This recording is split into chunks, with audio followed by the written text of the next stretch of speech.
The use of questions in order to circumvent uh, responsibility or issues of libel is something that is growing. It's something championed by people like Trump. Farage is now an exponent, and it seems Elon Musk has taken it to another level. He's just put out a tweet with two exclamation marks, which is calculated, of course, to inflame and to resonate with Tommy Robinson's supporters. I'm going to talk about Tommy Robinson. Elon Musk, the CEO of Tesla, the owner of Twitter, now known as X, has waded into this controversy of the influence, the impact of right wing agitators on the political health and the social unity, the fabric of our society, of our country. And in response to Robinson's arrest, fears of arrest, Musk has questioned the legal grounds for his detention under anti-terror laws, subtly lending legitimacy to Robinson's grievances by adding two exclamation marks. It may seem trivial, but it's open to a variety of interpretations and will be used. And the issue about Tommy Robinson really is that he has become, the person has become an irrelevance because he's now become a token, an icon waved around by his supporters and by his adversaries as an idea. He has become an idea. You can't silence an idea by putting him in prison. In much the same way as Julian Assange became an idea. In much the same way as, if we go all the way back, Julius Caesar became an idea. So the turmoil following the tragic Southport stabbing incident, fueled by misinformation, further exacerbated by social media, particularly by influential figures on the right, people posting footage of, there was a post I saw yesterday of a woman who said that she was 70 years old, she's never been arrested, and, well, a new experience for her. And I think the point is people feel so driven to question authority because authority is not seen as responsible. Authority is not seen. Authority is suddenly these saturnine characters in riot gear rather than the Bobby on the beat that we know. And it's his threat rather than an image of security. The danger of fake news, the role of far-right extremism in contemporary society, and the impact of that on ordinary people. The response of the British government, of course, including Sir Keir Starmer's recent speech, and the broader implications on social cohesion and public safety. All of these things feed into this story. The Southport stabbing, this tragic event that led to the death of the three young girls, was mischaracterized online. False reports claiming that the assailant was a Muslim immigrant ignited this wave of xenophobic rhetoric. In reality, he was revealed as a Christian music theatre performer. This misinformation not only misled the public but also incited violent reactions across the country, highlighting the pernicious impact of fake news. And what's happened in my comment section under my YouTube is you've got people now saying, well, so what? But what about the other cases? We deal with one case at a time. And, people don't want to back down. and they don't want to recognize that they have been misled. Anybody can be misled. Tommy Robinson, this notorious far-right figure known for his anti-Islamic rhetoric and for his publication of an edited version of the Quran. I don't believe he speaks Arabic, but he capitalized on the chaos, or at least his supporters capitalized on the chaos.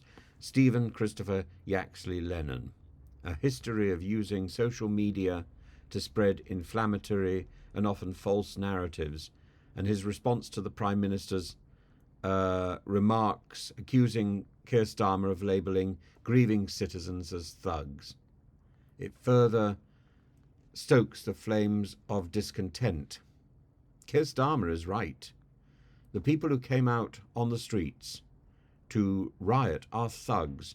And, you know, the Riot Act is very clear. Riot itself is a serious crime, and the people who are doing it are responsible for their actions.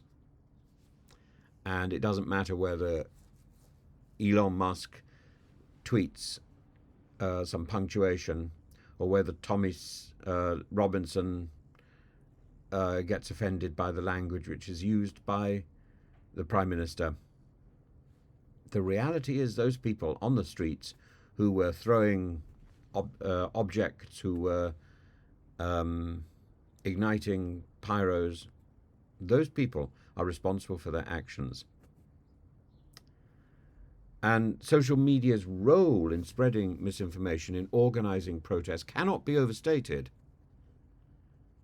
Platforms like X, like Twitter, have become a breeding ground for conspiracy theory and hate speech. But it doesn't mean they should be closed down. We can't move into censorship. And this is really the problem with the politicization of media. In his address, Sir Keir Starmer emphasised the need to clamp down on social media companies that allow such dangerous content to proliferate. But how can this be policed? He says, let me also say to large social media companies and those that run them, violent disorder clearly whipped up online, that is also a crime. It's happening on your premises, and the law must be upheld everywhere. I think he's going to struggle to identify the people who are responsible, and to throw a blanket of blame onto the entire industry is inappropriate. It's like blaming a newspaper for the speech, for the content of one contributor, especially if that contributor has simply paid for an advert. Yes, the platform should be more mindful, but actually, a lot of this is about education. A lot of this is about the education of the people who are looking for conspiracy theory. A conspiracy theory doesn't exist. I mean, it exists. It doesn't mean anything. It's just blabber. Why? Because people want the reassurance of one single solution to a problem. There is no single solution. As Quentin Crisp said, there is no tall, dark man. It doesn't exist. It's in the madness of your mind. We want tidiness. It doesn't exist. The Prime Minister's speech was a call to action against far-right extremism. He condemned the far-right hatred. He announced a coordinated national response linking police forces across the country, and his comments highlight a critical point. The action of these thugs do not represent the grieving families of the broader community, and he says, the far-right are showing who they are. We have to show who we are in response to that. And the statement underscores the need for a unified, lawful response to maintain public order and safety.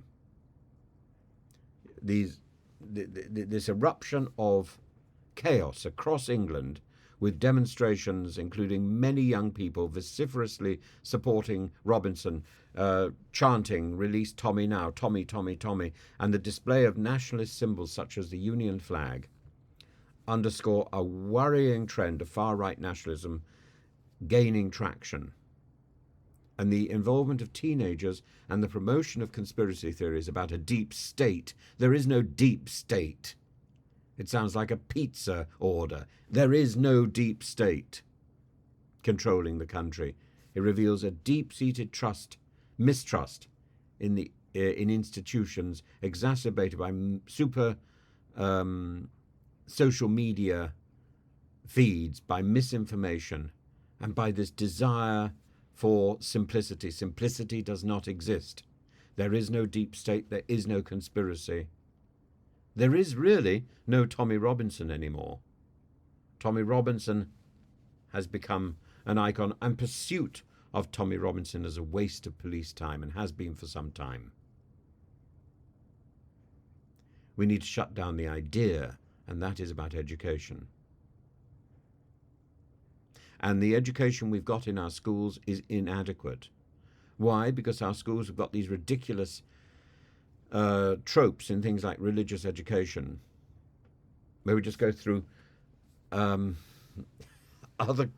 traditions based on rites of passage. We actually have to understand the texts of other traditions. The fact that we have religious education in our schools, and the fact that we're not using it to get to know other communities and other cultures, is such a grave misuse of resources. And then the extension of that, the PSHE, or whatever it's called, the ridiculous acronym. I've taught it. I'm saying ridiculous acronym from personal experience. When I taught PHSE, I was given a folder of lesson plans. When I looked into that folder, every single page was the same. There were no lesson plans. It was just a nod to a requirement. Nobody knows what they're doing in these subjects, and they need to be overhauled or dumped completely.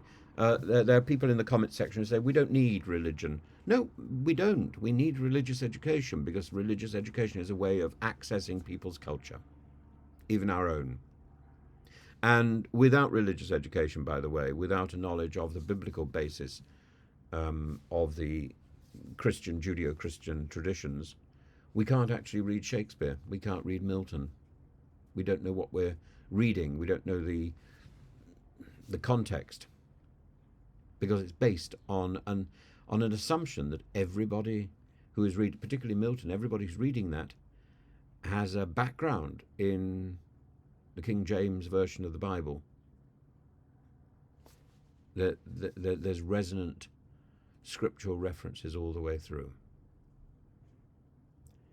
And we should be more aware of the texts, these rites of passage, the architecture of the various religious buildings. Well, those are interesting, but if we're going to do the architecture of the various religious buildings, we should be celebrating the building skills of people like Sinan, the architect. But I don't see any reference to Sinan in the GCSE syllabuses.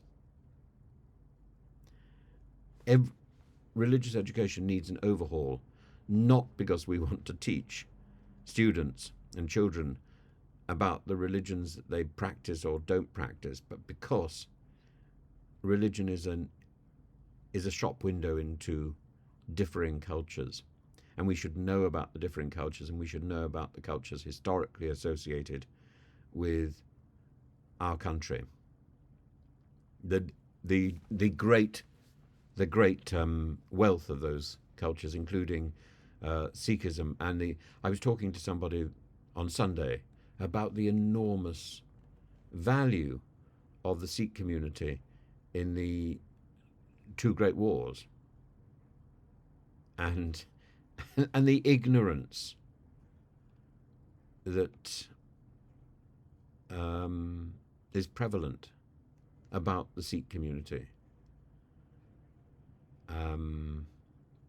And it's a lack of knowledge which could be so easily sorted out with targeted, improved textbooks and learning. But I think we should go. I think we should go one further. I think we should be rethinking the way we do education in this country. We should be using the internet resources to provide information, to provide lesson content, so teachers can get on with inspiring and monitoring, marking, and guiding students. Whereas the information can come from the internet, from internet resources that schools could buy in. It's a very good proposal. But back to the issue in hand, the Southport incident, the ensuing reactions highlight a number of critical issues: the dangers of fake news, the influence of far-right figures, the role of social media in exacerbating tension, the British government's response, led by Keir Starmer, which includes a commitment to addressing the challenges of policing. But as the situation evolves, it seems crucial that all, let's use a business term, stakeholders, government, social media platform, the police and the public, need to work together to promote a search for truth and an attempt to prevent the spread of harmful misinformation, and to better integrate people into our society. The situation serves as a stark reminder of the power of words, the responsibilities that come with the expression of freedom, and it's incumbent upon us all to critically evaluate the information we consume and share, to inform ourselves, to ensure that our actions contribute to a just, a peaceful, a kinder, a more unified society.